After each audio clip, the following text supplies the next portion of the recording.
Bueno, pues este es el primer mensaje que me toca compartir del año y vamos a ser claros, vamos a ser sinceros.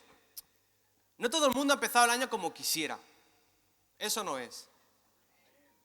Hay gente que muy bien, que venga, acabé bien el año, me fue bien, conseguí las metas que tenía para lograr y al final, pues mira, pude empezar bien desde cero, con nuevos objetivos que alcanzar, nuevos desafíos.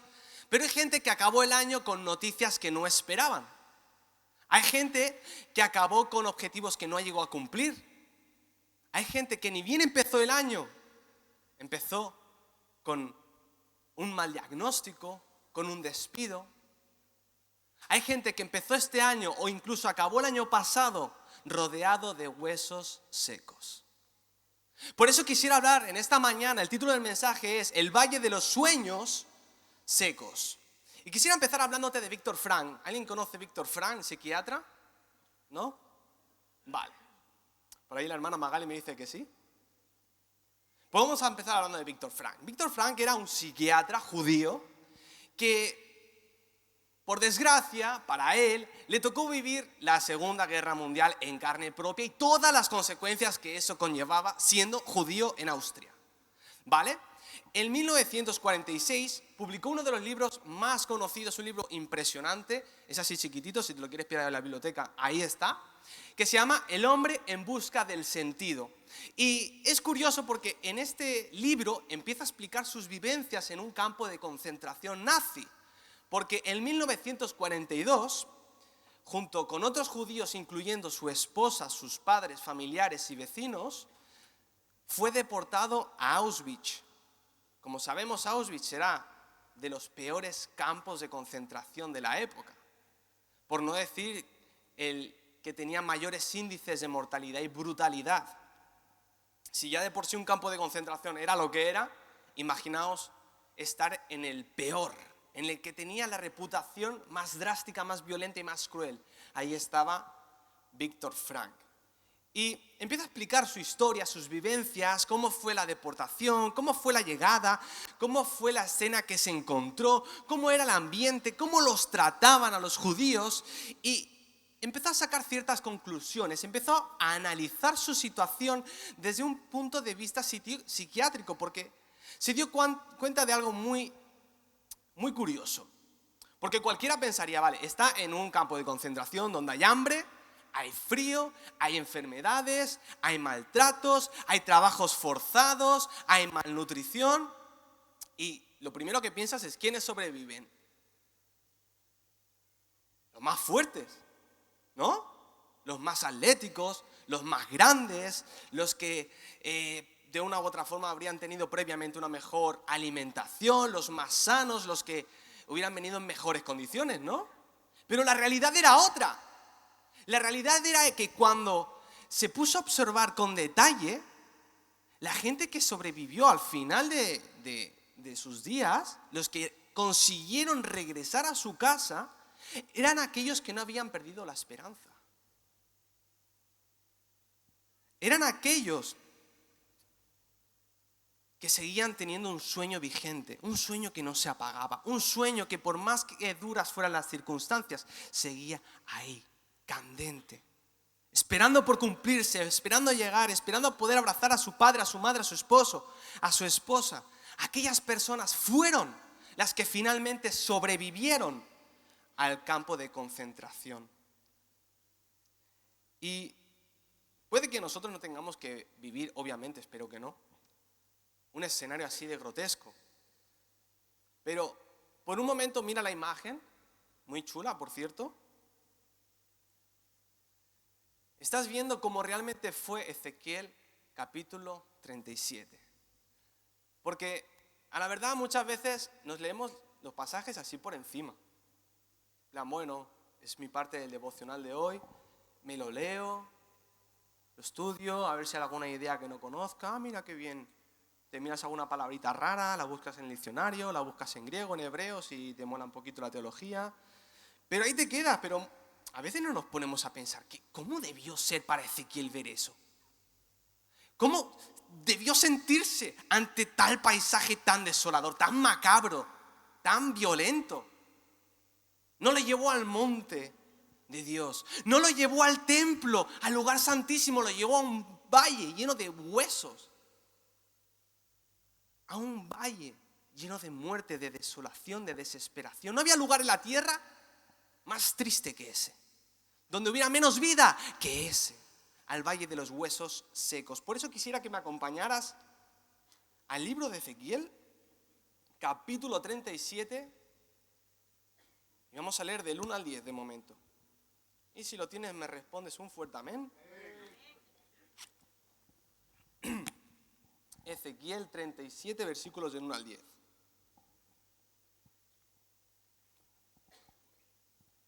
Vale, y leemos la palabra en nombre del Padre, del Hijo y del Espíritu Santo. Dice: la mano de Jehová vino sobre mí y me llevó en el espíritu de Jehová y me puso en medio de un valle que estaba lleno de huesos y me hizo pasar cerca de ellos por todo alrededor. Y aquí que eran muchísimos sobre la faz del campo y, por cierto, secos en gran manera. Y me dijo: hijo de hombre, ¿vivirán estos huesos? Y dije: Señor Jehová, tú lo sabes. Me dijo entonces: profetiza sobre estos huesos y diles: huesos secos, oíd palabra de Jehová. Así ha dicho Jehová el Señor a estos huesos: he aquí, yo hago entrar espíritu en vosotros y viviréis. Y pondré tendones sobre vosotros y haré subir sobre vosotros carne y os cubriré de piel y pondré en vosotros espíritu y viviréis. Y sabréis que yo soy Jehová. Profeticé pues como me fue mandado. Y hubo un ruido mientras yo profetizaba y he aquí un temblor. Y los huesos se juntaron cada hueso con su hueso y miré. Y he aquí tendones sobre ellos. Y la carne subió y la piel cubrió por encima de ellos, pero no había en ellos espíritu. Y me dijo: profetiza al espíritu, profetiza, hijo de hombre, y di al espíritu: así ha dicho Jehová el Señor, espíritu, ven de los cuatro vientos y sopla sobre estos muertos y vivirán. Y profeticé como me había mandado, y entró espíritu en ellos y vivieron, y estuvieron sobre sus pies un ejército grande en extremo. ¡Wow! Yo no sé si has podido hacerte la idea de lo que estaba viviendo Ezequiel. Vamos a orar, amén. Gracias, Señor, te damos por este momento, por este día que nos has regalado. Te queremos pedir, Espíritu Santo, una vez más que te sigas moviendo, porque ya lo has estado haciendo desde que empezó la reunión. Síguelo haciendo, toca corazones, quebrántanos, llévate lo que te desagrada, transforma lo que tú quieras hacer y, Señor, haznos más a la semejanza del Señor Jesús. Espíritu Santo, haz lo que quieras. Te lo pedimos en el nombre de Jesús. Amén y amén. Si te has leído el libro de Ezequiel, habrás flipado un poco. ¿Alguien se lo ha leído? O sea, Ezequiel tiene las visiones más bizarras, más estrambóticas y psicodélicas de la Biblia. De repente, no sé, te pone a hablar de un bicho de 4 cabezas, con un tetramorfo, luego te habla de un disco que gira, o sea, te pones a estudiar Ezequiel y ya puedes tener la imaginación y la creatividad puesta en su sitio, porque si no, no hay forma de cogerlo. Pero a Ezequiel le tocó vivir una época difícil, una de las peores épocas que tuvo que vivir Judá, que era la deportación por parte de Babilonia.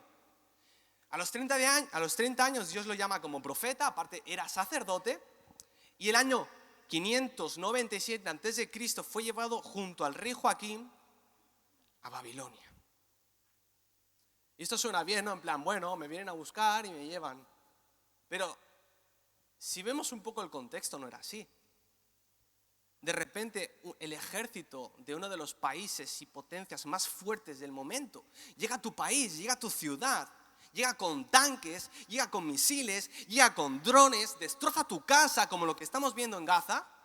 Esas imágenes que estamos viendo, algo así, pero lo de la época era lo que vivió en carne propia y estando ahí presente Ezequiel. Aniquilaciones, torturas, asesinatos, violencia por donde quiera que él viera, ahí había violencia. Y eso le tocó vivirlo a él. Pero es que antes de ello, lo que se vivía en Judá no era mucho mejor. Durante años Dios enviaba a sus profetas, ojito, ojito, arrepentíos, porque viene castigo si no os arrepentís. Durante siglos y siglos Dios enviando uno y otro profeta, uno y otro profeta, uno y otro profeta. ¿Qué hacía Judá? ¿Qué hacía Israel? Ignorar a Dios. Y no solo eso, habían visto como los reinos del norte, porque ya se habían dividido, como Israel había sido aniquilado y destruido por Asiria. Por las mismas razones, por desobedecer a Dios. Así que finalmente Babilonia entra, destroza Jerusalén, destroza Judá. Y tenemos un paisaje en Jerusalén lleno de ruinas, con muros destrozados, las puertas quemadas, el templo saqueado, las casas ardiendo, las calles manchadas de sangre, el sol tapado por el humo. Y lo que antes era una ciudad llena de vida, ahora había desolación, silencio. Incluso dice que las bestias caminaban y paseaban por sus calles. Si quieres una mayor descripción, el libro de Lamentaciones, escrito por Jeremías, hace una descripción al detalle de cómo quedó destrozada Jerusalén. En esta situación se encontraba Ezequiel. Y Dios le va diciendo y le va mandando pues visiones, le va mandando mensajes. Él tenía que profetizar a una nación que había perdido las esperanzas. Una nación que era consciente que a causa de su propio pecado estaba sufriendo las consecuencias. Padres que estaban sufriendo el castigo de Dios y viendo cómo sus hijos sufrían por su desobediencia. Porque eso es lo que realmente duele. Porque al final uno, bueno, pues lo sufre y lo lleva, pero que lo sufran tus hijos es otra cosa. Gente que se había visto obligada a vivir en un país lejos, en un país con otro idioma, con otra cultura, con otras creencias, contra su voluntad. Gente que ni siquiera podía soñar con regresar a casa porque ya no existía el hogar donde habían crecido. A esa gente tuvo que predicar y profetizar Ezequiel. Pero vamos al mensaje, vamos al paisaje. Dios lo llama, lo pone en mitad de un hueso lleno de en un valle lleno de huesos secos. ¿Y qué es lo primero que ve? Huesos. Ahí el título, huesos. Y un hueso es algo que años atrás, tuvo vida. Sin embargo, lo que había ahí era muerte, desolación. Y no solo eso, en la cultura judía y en el Medio Oriente, el hecho de que un cuerpo estuviera desenterrado, no se le hubiera hecho una sepultura siguiendo los ritos y tradiciones del momento, era símbolo de vergüenza. Los restos expuestos daban a ver que esa persona era un asesino, un criminal que no merecía ser enterrado. La costumbre judía, de hecho, era enterrar al difunto con la mayor prisa posible, limpiarlo, aromatizarlo con hierbas y especias, como vimos que hicieron con Jesús y con Lázaro, ¿no? Y a día de hoy, porque esto lo investigué, cuando vemos que hay atentados y todo eso en los judíos, si te fijas bien verás que hay gente que va rápido a recoger los cuerpos de los judíos, porque consideran el cuerpo de un judío como el recipiente de algo divino hecho a la imagen de Dios. Lo consideran, podríamos decir, casi sagrado. De hecho, tienen prohibido los trasplantes en casi todos los casos. Así tienen prohibido las autopsias. Por lo que el hecho de que hubieran solamente huesos no significaba simplemente una derrota, ni muerte, significaba vergüenza, culpa. ¿Por qué? Por malas decisiones.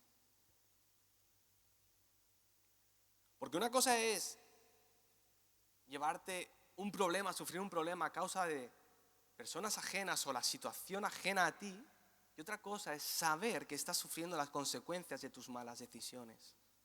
Y eso era lo que estaba sufriendo el pueblo. Pero entonces se produce una conversación un tanto extraña entre Dios y Ezequiel.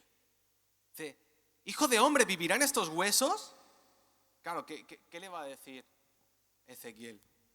Pues, no sé, tú eres Dios, ¿por qué me preguntas, no? Y es lo que le dijo, tú lo sabes.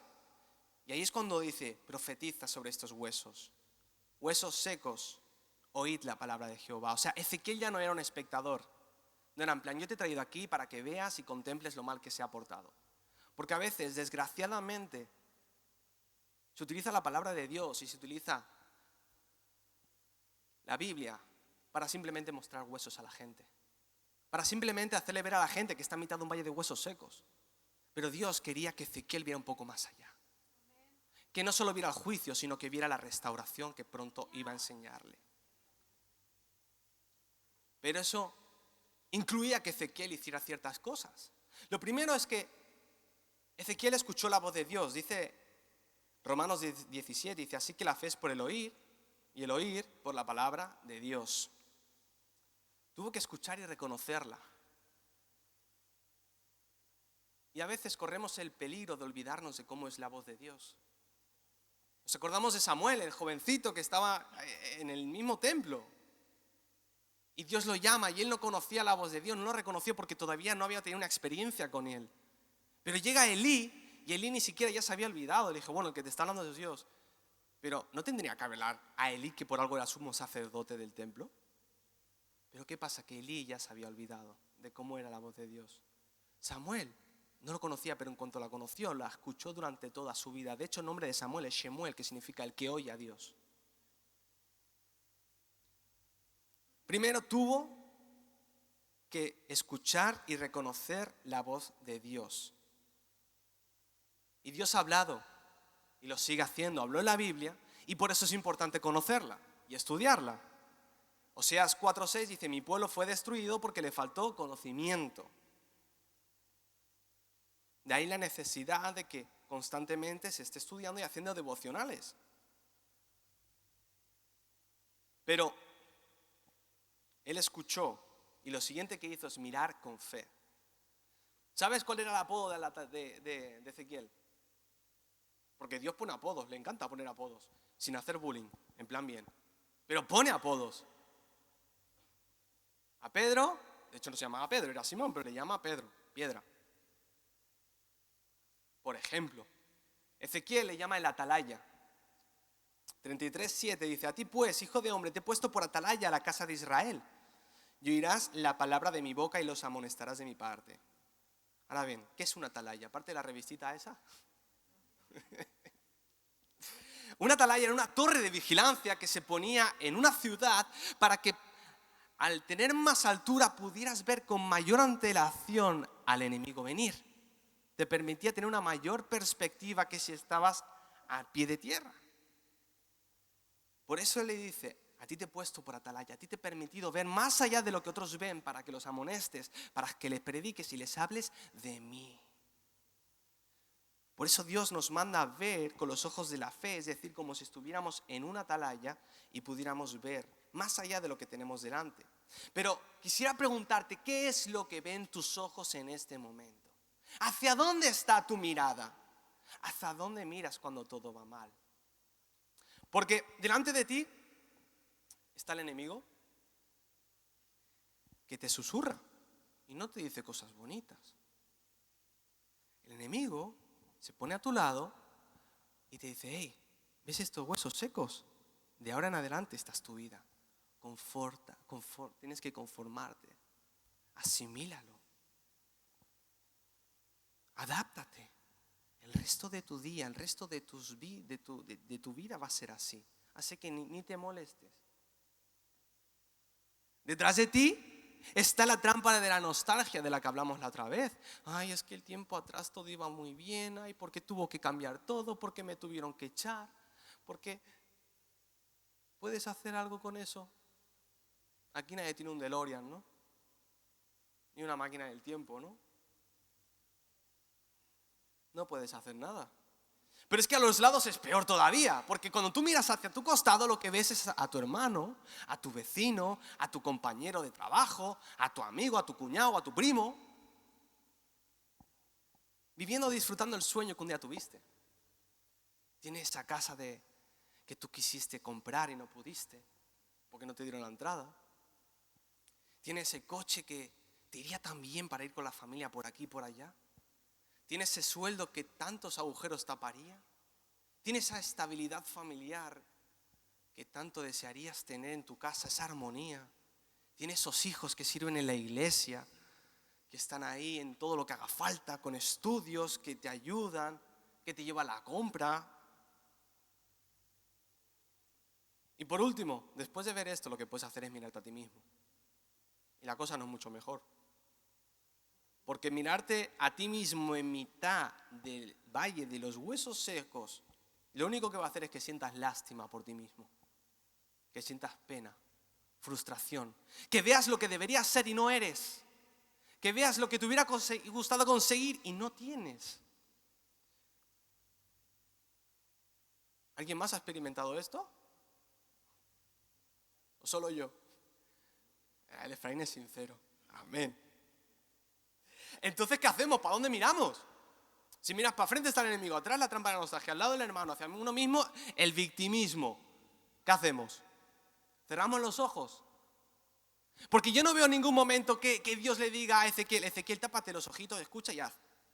Todo lo contrario, lo pone en medio, Ezequiel mira cómo está la situación, observa cómo está todo. Hecho un desastre, hay muerte, hay huesos, hay desolación, no hay esperanza. Pero vamos a cambiar las cosas.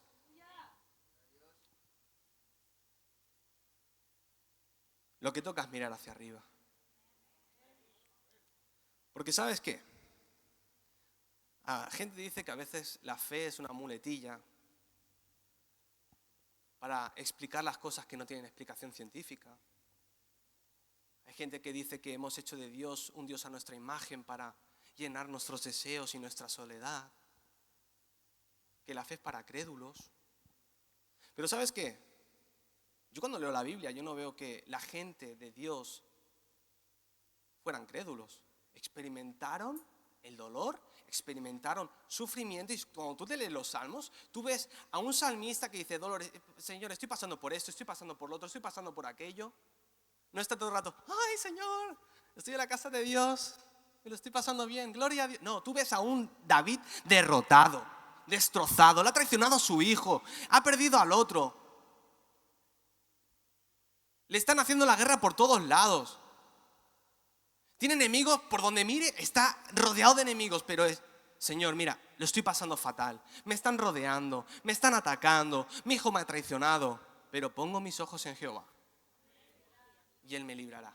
Y si tú ves los salmos, toda la estructura es así. Jamás niega la realidad, porque sabes que la fe no niega la realidad, la mira de frente y la confronta, pero sin perder de vista al cielo y sabiendo que Dios hará. Dios en todo momento le quiso mostrar la realidad de Ezequiel.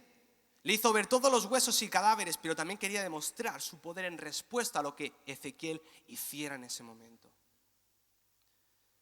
En pocas palabras, Dios le estaba diciendo a Ezequiel, deja de ver muerte y empieza a ver vida. Deja de ver huesos y empieza a ver hombres y mujeres. Deja de ver perdición y empieza a ver salvación. Vidas restauradas, familias reconciliadas, enfermos sanados, un avivamiento en tu familia, en tu trabajo y tu ciudad.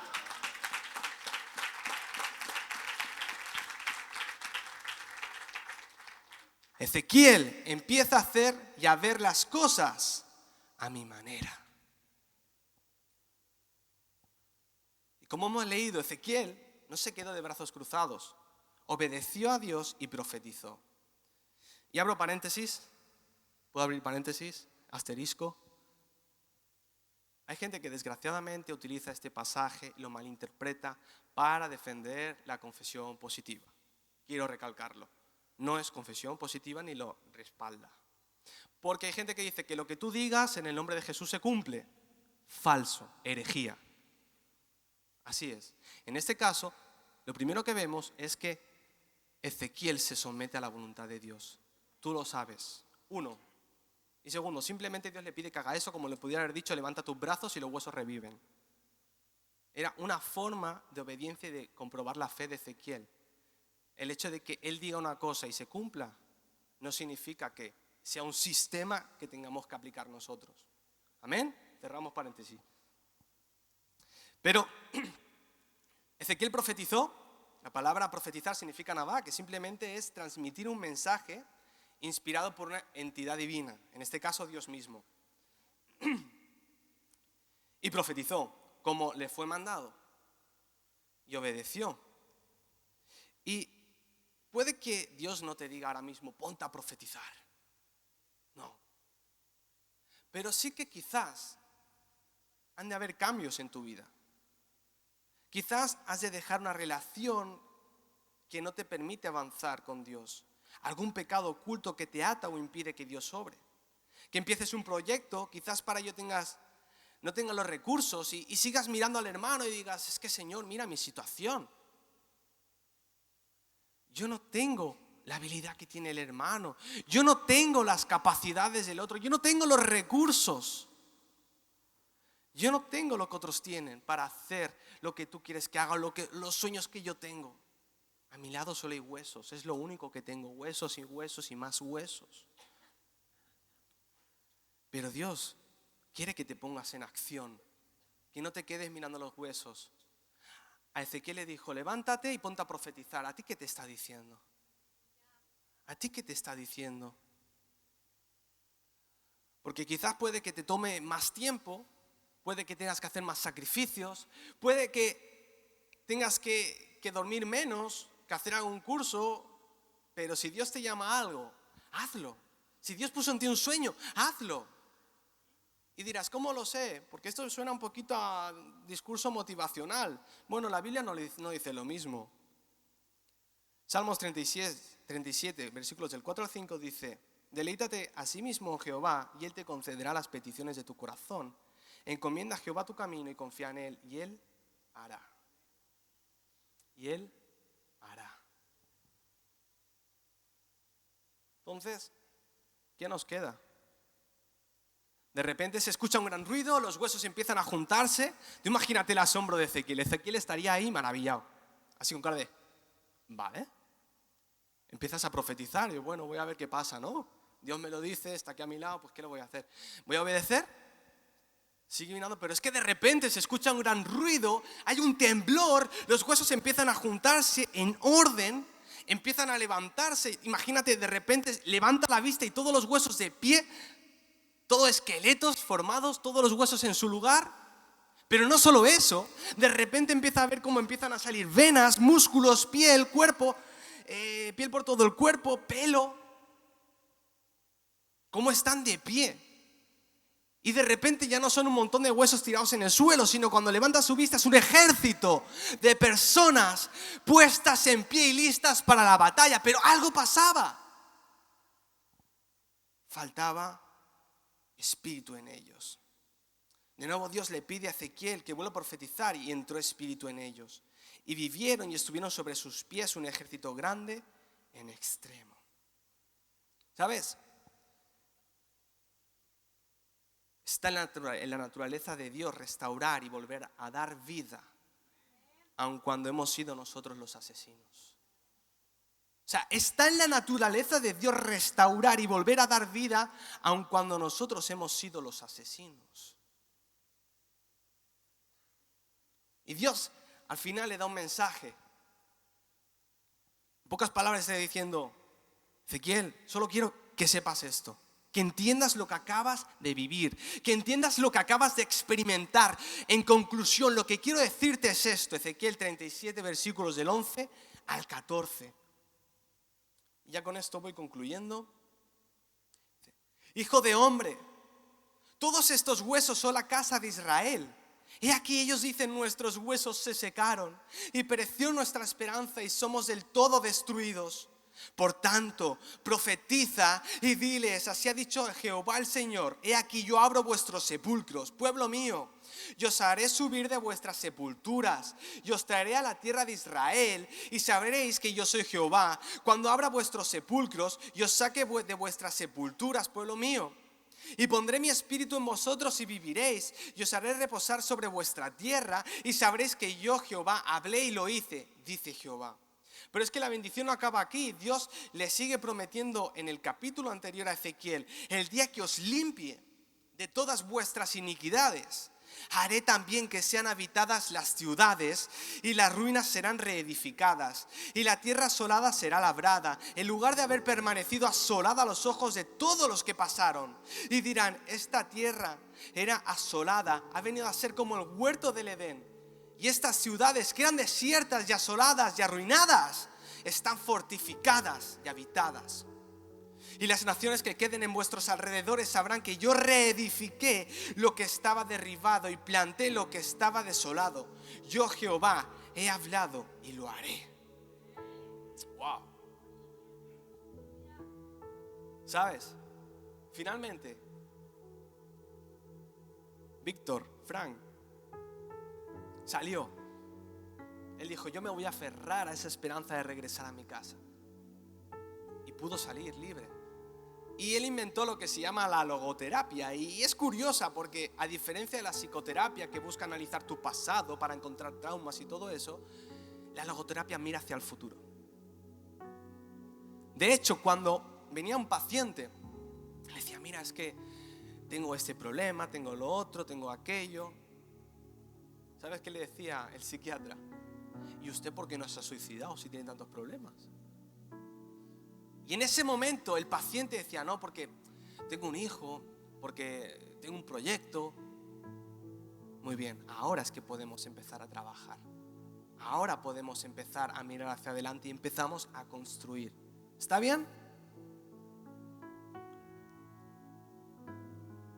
Y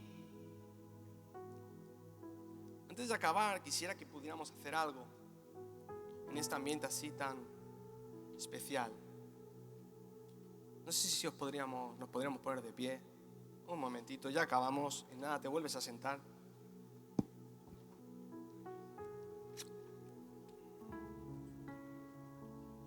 No va a pasar nada raro, tranquilo.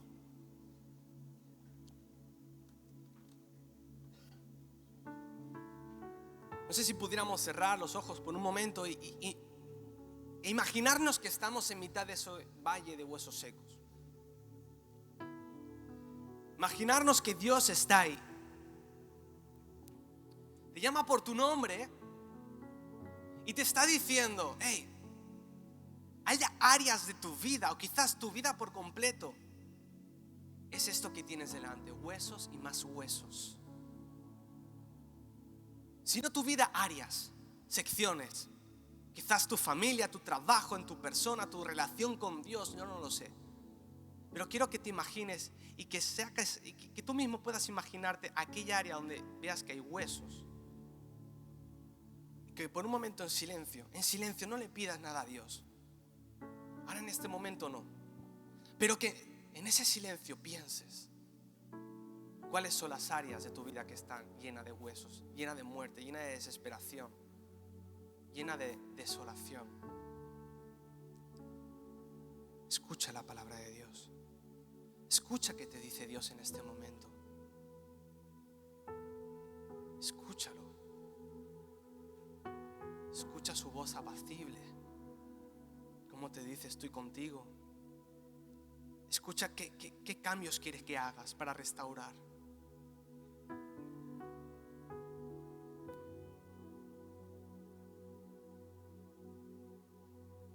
Porque esta mañana Dios te pregunta a ti, ¿ves estos huesos? ¿Vivirán? ¿Vivirán estos huesos?